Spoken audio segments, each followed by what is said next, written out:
can't be beat, that's my Bahama land, yeah. Friends in every place, a smile on every face. Children at play, time with family today. Someone fill my plate, homemade bread, I can't wait. I can't get enough, I will always stay in touch with my Bahama land, yeah. Rare Voice introduces Bahamaland, an unlimited nationwide calling plan for only $5 a month. So call home today and connect again with Bahamaland. Home never felt so close. My Bahamaland, yeah. More than 1,000 jobs to be created for the expansion of Albany. Classmates of a boy who died preparing to face his bullies keep his memory alive. We'll tell you just how long attorneys anticipate the web shop battle may remain in court, how close Pinewood Gardens residents are to permanent flood relief, and reaching out to help at-risk young men. We have those stories and more coming up tonight. Good evening, Bahamas. I'm Christina McNeil, and your MB12 starts right now.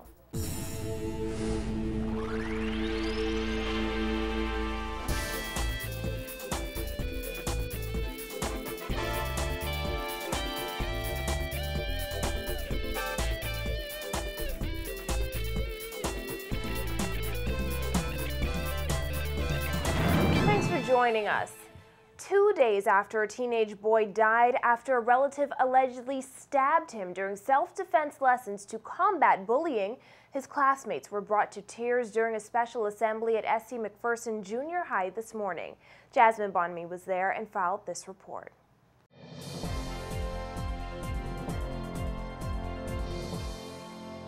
It was all fond memories here at the school's campus on Blue Hill Road South, where during a special ceremony, students and staff here at the school expressed their most cherished memories of the 9th grader.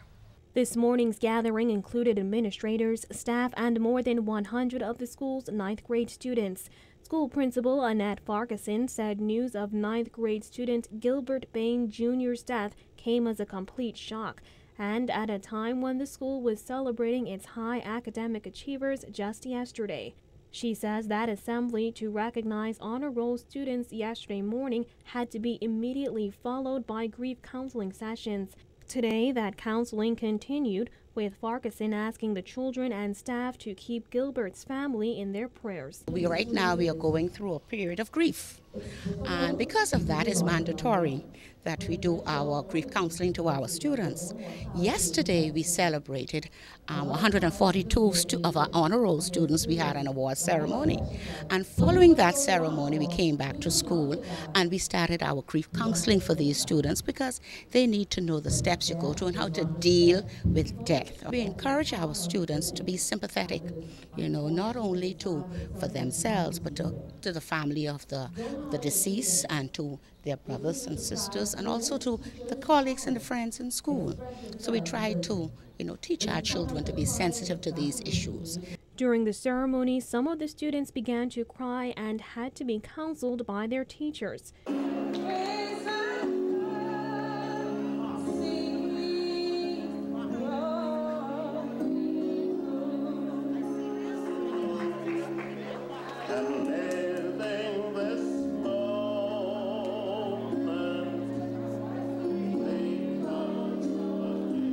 According to police, Gilbert died shortly after 6 p.m. on Sunday, the day after he was stabbed at his Golden Sun Drive home.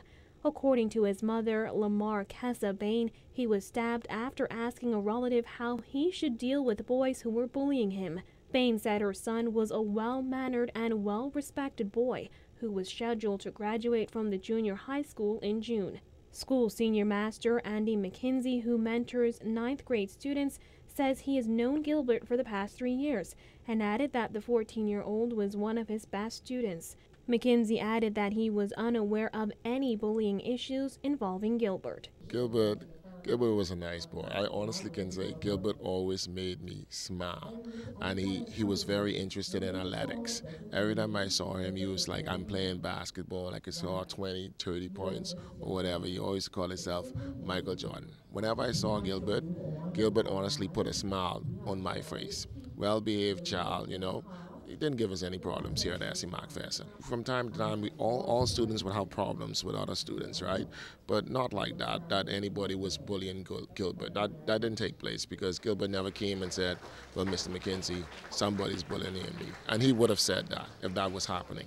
School staff also said Gilbert was very involved in the school's sports program.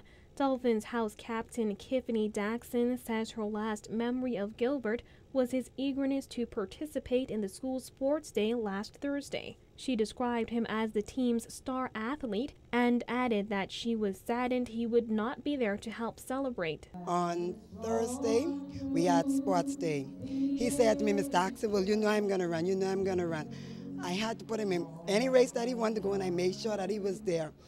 At one point, we had a race where we didn't have athletes to run. He ran across the field, he joined the race, and he did very well. Where he was in grade 9, I said, this year I have to have a party because we were in second place. So I said, we're going to have a party, Gilbert. We're going to really celebrate.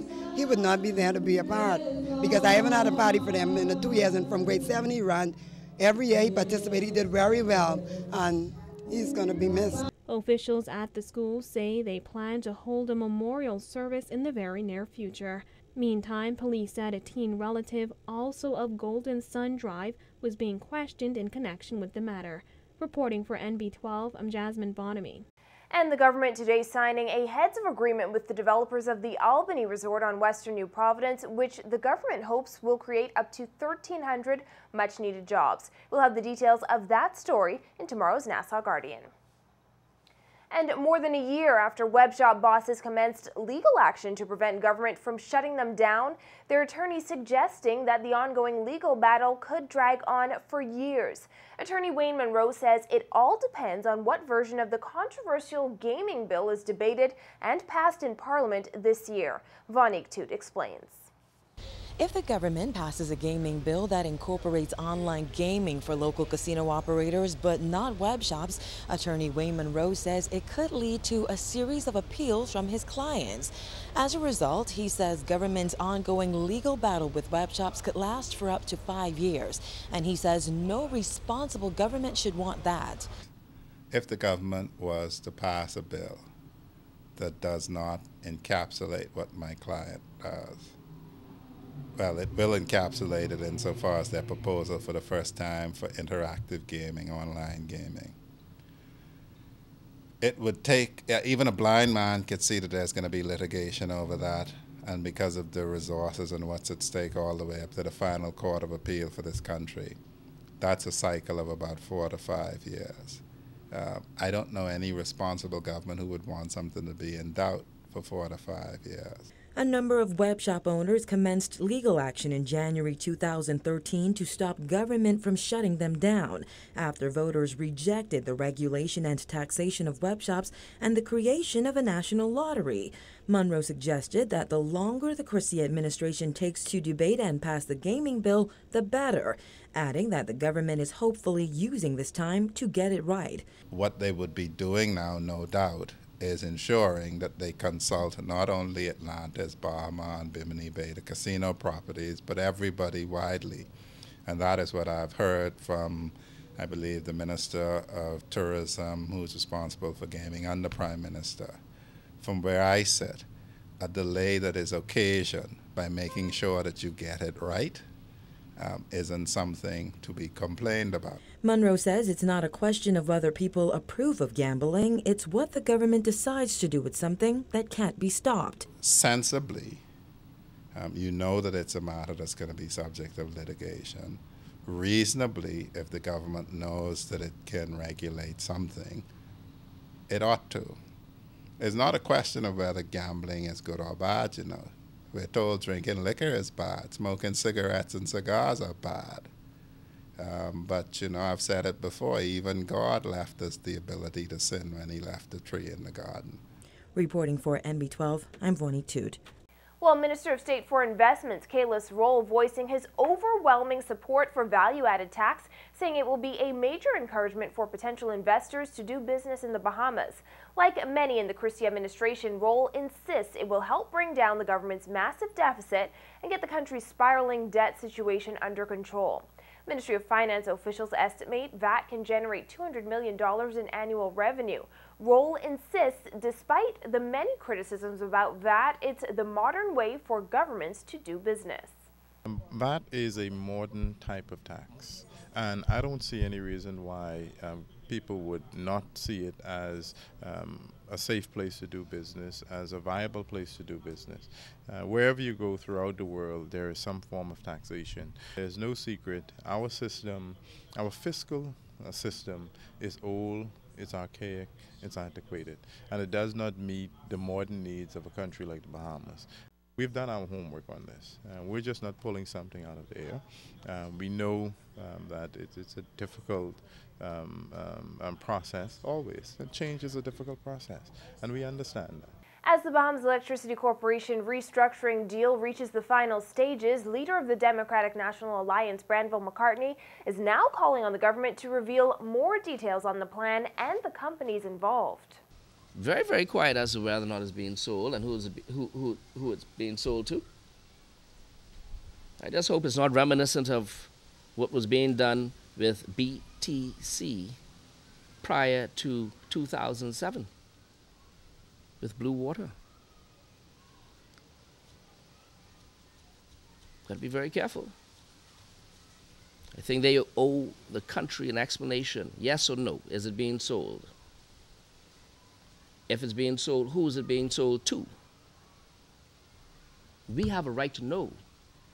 Deputy Prime Minister Philip Davis, whose portfolio includes BEC, said last week there are 5 companies that remain in the running to become part of the overhaul. He said the government will decide in a matter of weeks whether it will engage 1 or 2 companies to take over the power generation and transmission and distribution of BEC. I want to know that as a citizen of this country. I want to know if foolishness is going on regarding BEC, point blank.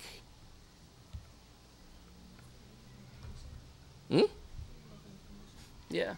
These are the same people when they were in opposition spoke about the Freedom of Information Act, and all they want to do now is run away from it.